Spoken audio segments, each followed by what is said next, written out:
একটু গ্যাপ আছে, সেটা হচ্ছে যে যারা নির্বাচনী দায়িত্বে থাকবেন এদের তালিকাটা তো আপনার প্রকাশ করা হয়, রিটার্নিং অফিসাররা করেন। তো রিটার্নিং অফিসাররা যতক্ষণ না পর্যন্ত করছেন ততক্ষণ পর্যন্ত এটা সীমাবদ্ধ থাকবে, তবে সেটা নিঃসন্দেহে দীর্ঘায়িত হবে না। আগামী সপ্তাহে আমরা এটাকে কমপ্লিট করতে পারবো এবং আমার মনে হয় যে এটা 16 বা 17 তারিখ থেকেই আমরা এটা শুরু করতে পারবো। আইনি হেফাজতে যারা আছেন তাদের জন্য নিবন্ধনের সময়টা আমরা মোটামুটি ভাবে যেটা নির্ধারণ করেছি 21শে ডিসেম্বর থেকে 25শে ডিসেম্বরের মধ্যে আমরা এই আইনি হেফাজতে যারা আছেন তাদের ভিতরে যারা নিবন্ধন করতে চান তাদের এটা সম্পন্ন করা হবে।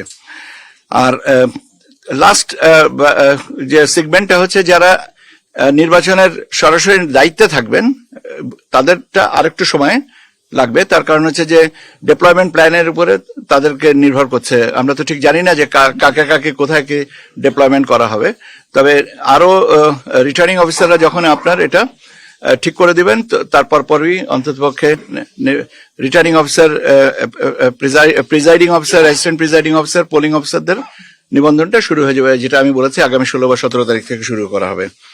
আমাদের তফসিল ঘোষণার সাথে সাথে কতগুলো পরিপত্র দেওয়া হয় এবং সে পরিপত্রগুলো রেডি করা আছে, আমরা করব। এবং লেভেল প্লেয়িং ফিল্ডের ক্ষেত্রে যে বিষয়গুলো প্রাসঙ্গিক হবে আমরা সবটুকুই নিশ্চয়ই নিশ্চিত করব যাতে কেউ অন্তত পক্ষে কোনো অভিযোগ না করতে পারেন। এখন কথাটা হচ্ছে যে এটা তো আমাদের দিক থেকেও যারা এর সাথে জড়িত রাজনৈতিক দলের তাদেরও সদিচ্ছার ব্যাপার থাকতে প্রাসঙ্গিক। আমি বিশ্বাস করি, আমি আস্থা রাখি এবং আমি এটা অত্যন্ত দৃঢ়তার সাথে বলতে পারি যে সবাই সহযোগিতা করবেন। এখন আমার আশাবাদ নিশ্চয়ই বাস্তবায়িত হবে, এইটুকুই আমি বলতে পারি। কেউ যদি না মানেন তাহলে তার জন্য আইনগতভাবে যে ব্যবস্থাটা আছে সেটা নেওয়া হবে। স্যার, বাগেরহাট আর গাজীপুর যে সীমানা নির্ধারণের একটা ছিল, হ্যাঁ, ওটা আমরা সংশোধনের কাজটা করছি, যথাসময়ে জানতে পারবেন। তাহলে কি কালকে 300 আসনের তফসিল দিবেন? 300 আসনের তফসিলকে 300 আসনে না দিয়ে উপায় আছে? সংশোধনের প্রক্রিয়া শেষ না করে তাহলে তফসিল ঘোষণার কোনো প্রবলেম হবে কিনা? শোনেন, তফসিল তো 300 আসনেরই দেওয়া হবে, ঠিক আছে? তফসিল 300 আসনেরই দেওয়া হবে। আমি তো আপনাকে বললাম যে গাজীপুর এবং বাগেরহাট নিয়ে যে কথাটা, যে বিষয়টা আসছে সেটা নিয়ে আমরা কাজ করছি। এটা তো খুব 24 ঘন্টার মধ্যে একটা মাননীয় আদালতের আদেশ অনুযায়ী একটা সংশোধনী এটা নেওয়া হচ্ছে। রিটার্নিং অফিসার যারা হবেন তারাই রিটার্নিং অফিসার হবেন। আচ্ছা, এটা যথাসময় পরিপত্রগুলো তো পাবেন। অগ্রিম কথাটা আমার জন্য বলা কি সহনীয়?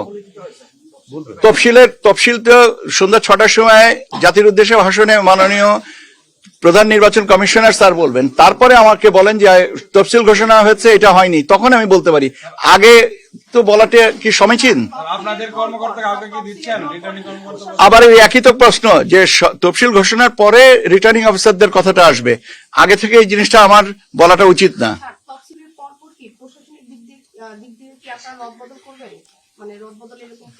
রদবদল একটা চলমান প্রক্রিয়া, যেখানে যার যতটুকু প্রয়োজন হবে তারা করবেন। সেক্ষেত্রে নির্বাচন কমিশনের সম্মতি বা অনুমতি যদি যেটা প্রাসঙ্গিক হবে তারা সেভাবে নিবেন, কিন্তু এটা তো বন্ধ করা যাবে না। প্রয়োজন ব্যাপারটা কথা হচ্ছে যে নির্বাচন কমিশনের অনুমতি সাপেক্ষে বা সম্মতি সাপেক্ষে বা পরামর্শ সাপেক্ষে সেভাবে জিনিসটা আগাবে। এখন কয়জনকে অনুমতি দেওয়া হবে আর কয়জনকে দেওয়া হবে এই ধরনের পূর্ব ধারণা রাখাটা সমীচীন নয়।